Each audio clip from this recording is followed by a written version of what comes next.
Hello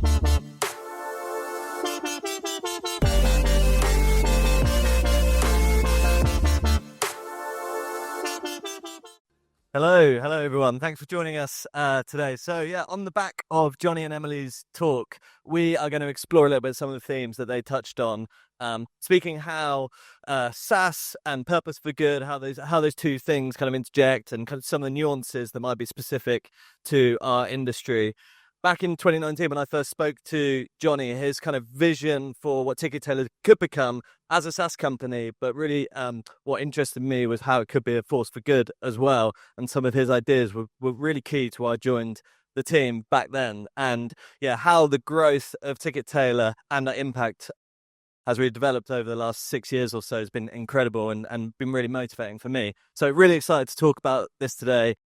I'm going to hand over to the guys to do a short introduction of, where you guys are from. So Kirstie, Hi, I'm Kirstie Walker. I'm the Finance Director at SquaredUp. For those that know, SquaredUp create beautiful dashboards for operational intelligence. We also managed our whole B Corp certification journey for kind of measuring what we were doing through that dashboard. I've been with SquaredUp for just over 7 years. And like George just said, kind of one of my reasons for joining was kind of joining an organisation that had something more about them. And actually, when we started our B Corp journey 3 years ago, it was great to kind of lead that. And as we certified earlier this year, actually formalising what SquaredUp has always done and actually having a certification to show it is kind of feels like a great achievement. So. Awesome. James? Yeah, thanks for having me. It's a pleasure to be here. I've been in the world of SaaS for basically all my life and started a company called EcoSend a couple of years ago. After being in SaaS for all that time, I never realized software could have an environmental impact.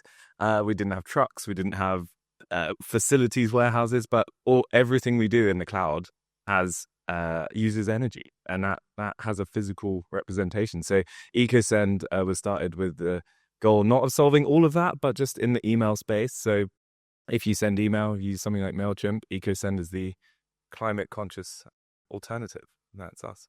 Great. Thanks, James. And Joe. Hi, everybody. I'm Joe Hyrkin. I've been in the tech and SaaS world for the last 28 years, actually. I live in Silicon Valley in Palo Alto. And for most of the last 12 years, I was the CEO of Issuu, which is a big digital publishing platform. And I'm currently a CEO coach. And in terms of purpose, I'm not certified. It's sort of like organic food, no pesticides here. But, one of the things at Issuu, we were this massive digital publishing platform. The company got acquired last summer. And much of it was about transforming the world of print into a digital experience. So there was a lot of aspects of this purpose around consumption and distribution and engagement that we facilitated and worked on. Great. Thanks, everyone. So I want to kick off thinking about how SaaS shows up in the kind of purpose world. As we're obviously all consumers, whether we like it or not, and in the B2C space, some of these brands are very, very visible. The Patagonia is the obvious one that really is led with a purpose value proposition, but becoming very popular now in F&B and consumer products.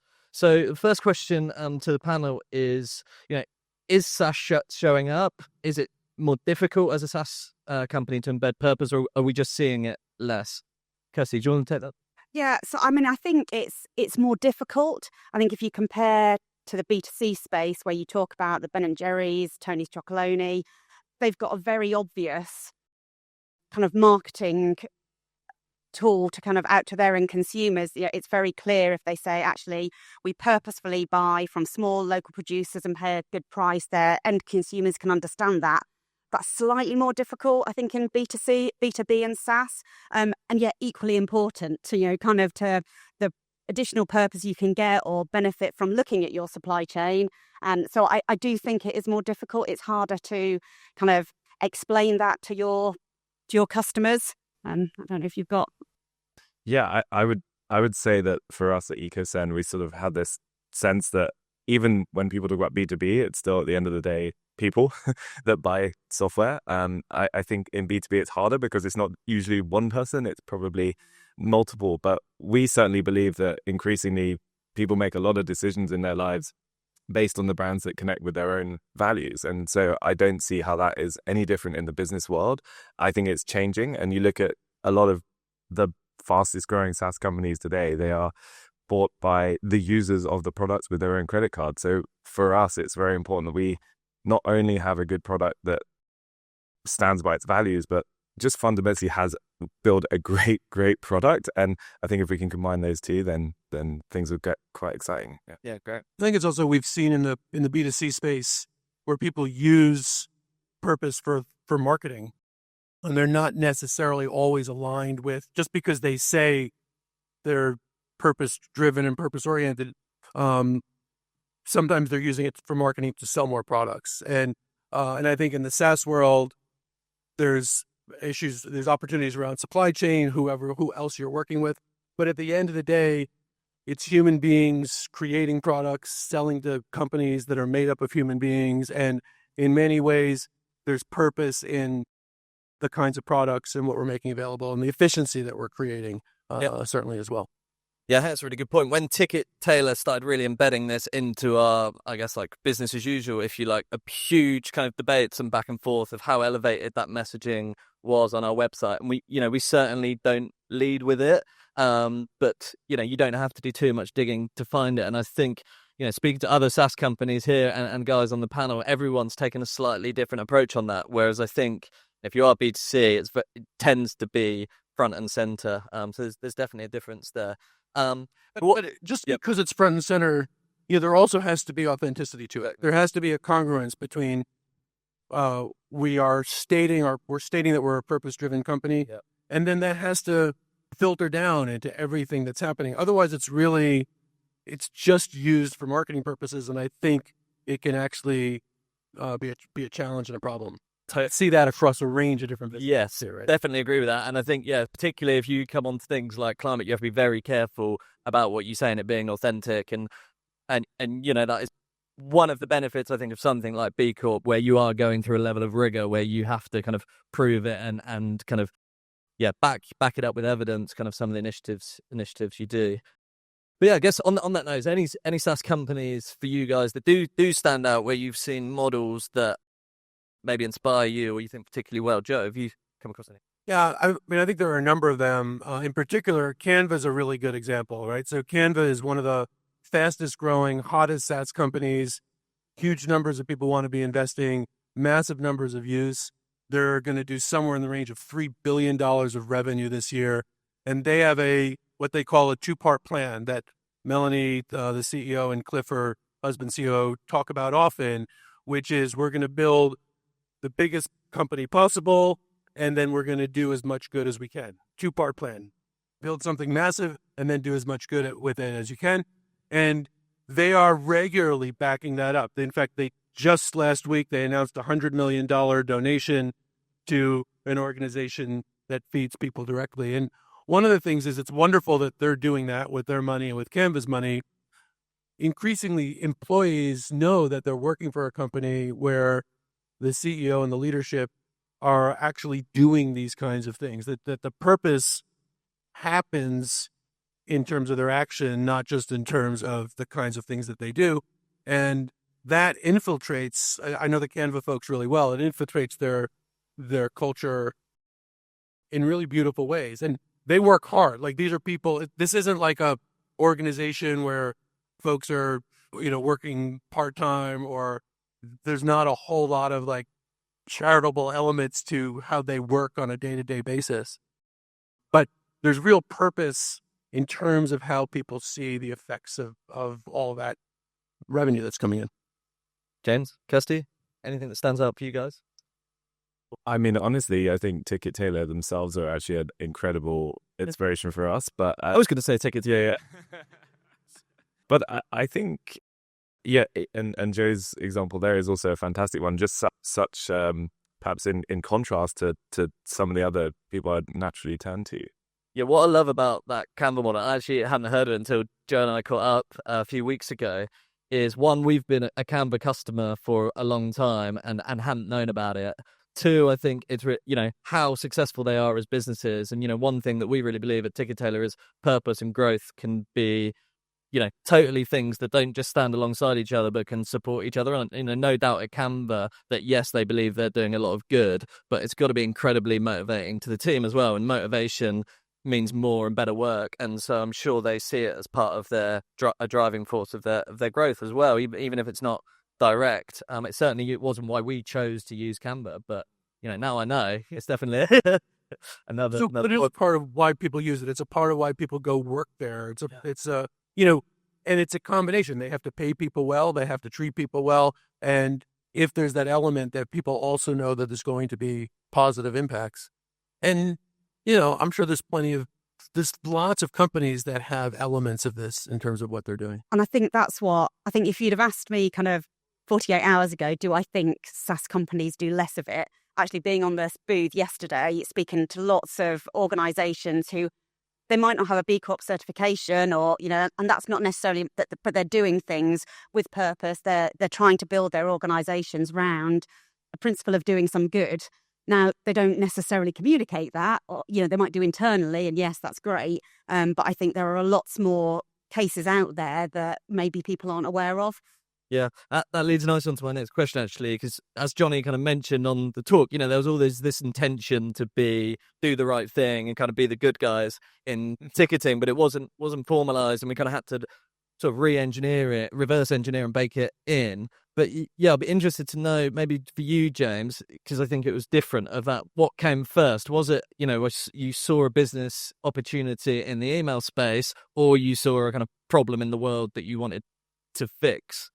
I think there was definitely a combination of those factors. I think for me, as a founder, it was also about trying to, I was getting clear on my own personal values and desire to do some good in the world. I was trying to do that in my personal life. And I thought, for a long time, I just thought, that's down to charities. Charities do the good stuff. And business is here to make money, grow, ARR, AI, MRR. And so when I started to actually speak to other founders who were like doing a bit of this and other B Corps, I was like, actually, no, business can be an incredible force for good and actually can have some incredible impact with the way a lot of the tactics and methods of running a successful business can actually be incredibly impactful in the charitable sector too. Yeah, I imagine Canva's probably one of the biggest fundraisers in Australia now. Yeah. Oh, Canva's one of the biggest fundraisers anywhere, right? Yeah. So, there doesn't have to be this distinction between doing good and making money.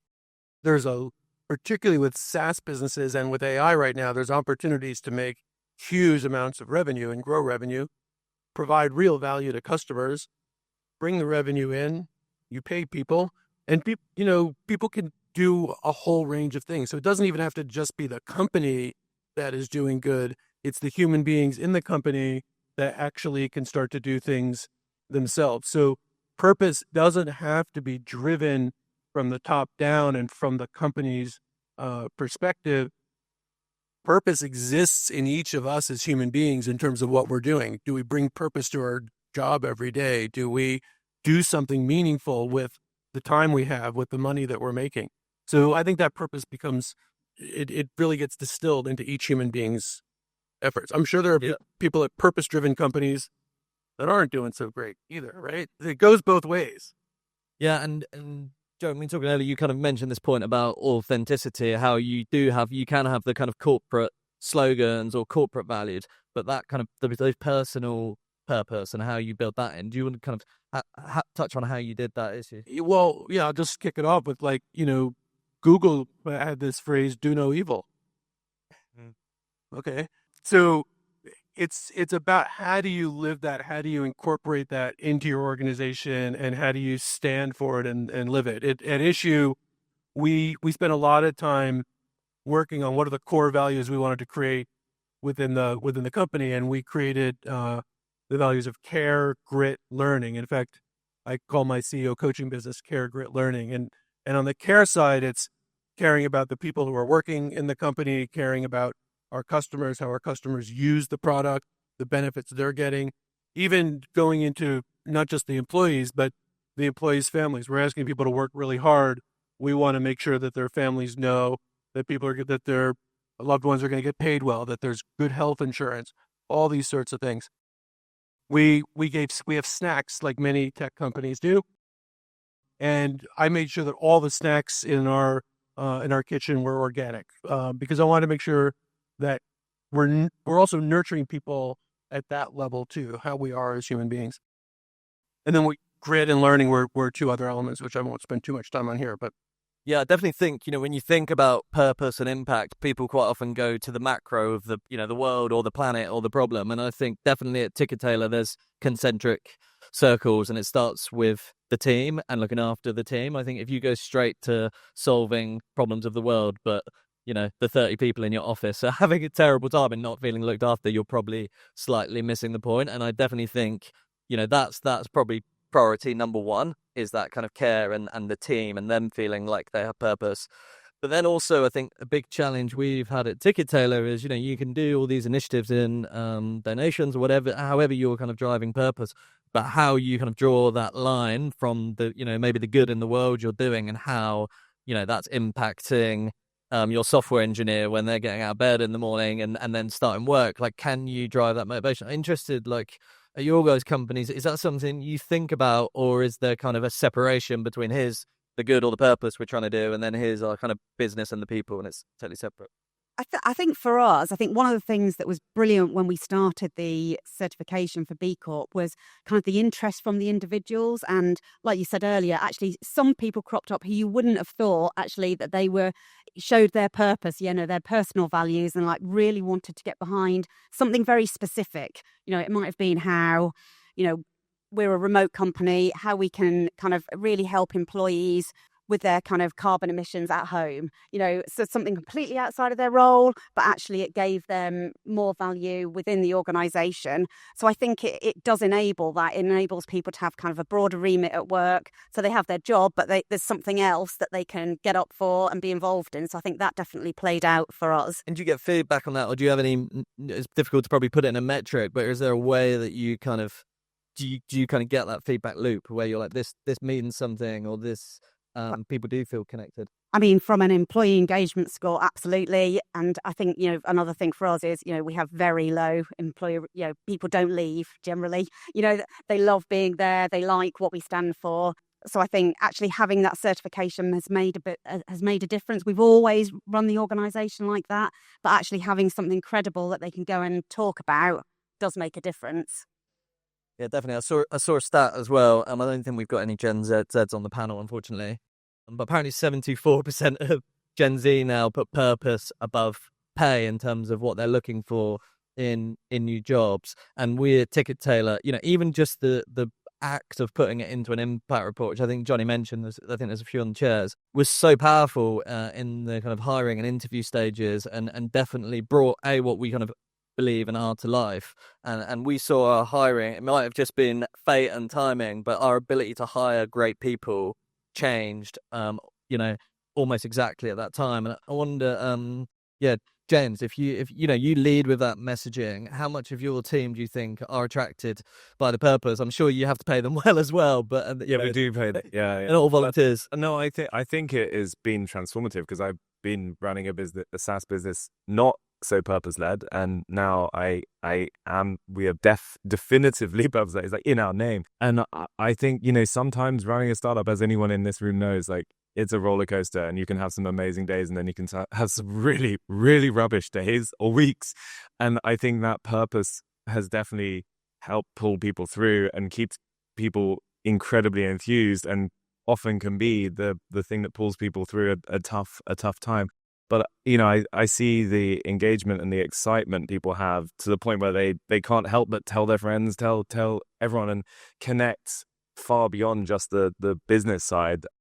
And so, yeah, I think that passion, I've not seen it before in anything I've done. So that's great. Yeah, definitely resonates. Joe? I was just saying, you have to, certainly purpose matters. You also have to pay people. You also have to have a great product where you're delivering great value. So purpose is a key component.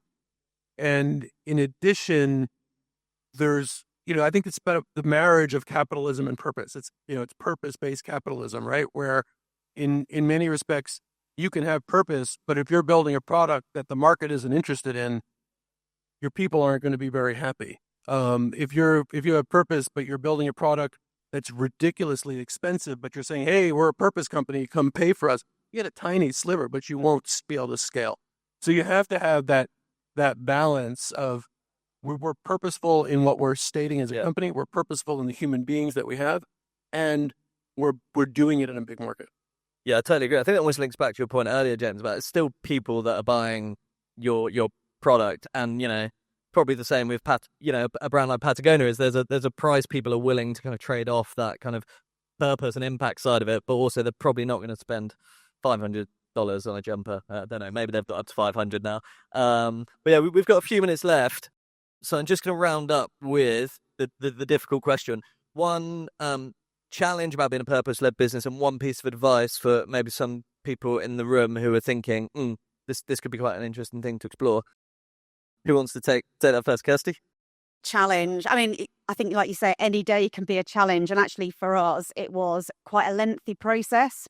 So it took us pretty much 2.5 years from kind of starting certainly the B Corp journey, because that was our desire to get that certification, and just kind of sticking with it, working through, exactly, you know what the end goal is. And actually seeing from an employee perspective, and that's what we didn't go into B Corp, certainly, as a kind of revenue driver. It was about kind of ensuring, kind of making public, this is how we've always run our organization. So yeah, I think, that's the challenge, just kind of getting through it. Yeah, great. I think there's clearly a huge challenge any startup faces, which is deciding what to focus on. And I think for us, it's always this debate of where we put our energy. And there's so much more good that we want to do in the world that we don't have time for. And so being really deliberate, or trying to be really deliberate about where you channel your efforts on what you do want to have an impact on, is one of the biggest challenges I find. And then I think from my perspective, in terms of advice I'd give to myself, I'm just looking back, I'm like, just getting clearer personally what you give a damn about, I think is just a good idea. And it's so easy in this world to get caught up in someone else's idea of what success looks like. So the clearer I got with that for myself, translated into what we do as a business. That's great. Thank you, Joe. Yeah, I like that point of being clear about what success looks like for yourself, and not getting seduced by whatever's happening with the next person. I think the other piece is, when we're running a business, there are conflicts all the time. There's choices we're making all the time. And sometimes you have to make a choice that may seem at odds with those values and with that purpose. As long as it's really well thought out, and we want to be in a position where we're making the choice and not being reactive. So can I be responsive to this based on the information that's available? I'm going to make a decision. It may be challenging for some people, but I need to be able to explain it. Or here's why we're doing this. Or I'm not doing this. There's plenty of opportunities where you say, I'm not going to pursue this particular customer, or we're not going to put this element of sort of addictiveness into our product because it's destructive.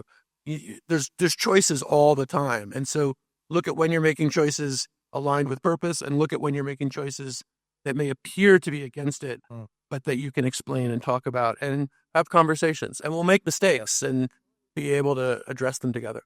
I think that's a really good point. And it makes me think about consistency as well, like, being consistent in those choices and kind of having a through line of kind of what you believe in, and making mistakes is also something to own as well. I think probably the challenge I would definitely say is focus. I think we have to, with so many amazing opportunities out there, in the purpose space, and you want to solve every problem, but you definitely can't. And then I think probably the advice that we work so well for us at Ticket Tailor is that kind of flywheel of, like, can you align the purpose with your growth so that it's just like a win-win situation? So we donate for every ticket sold. So you can be motivated by the money and growth of Ticket Tailor, or you can be motivated by the fact that every ticket sale is having more purpose, and they don't in any way contradict each other. And it's just been a total game changer for us, how we think about purpose. So yeah, I wrap up there. Thanks so much to the panel. It's been a great discussion. yeah, head over to our SaaS for Good stand. It's literally just out here on the left if you're interested in any of this. As Johnny said earlier, we're really here just to start the conversation. We have got an email list, and that's about it. So yeah, come and have a chat to us. And thanks again to the guys. It's been great. Cheers.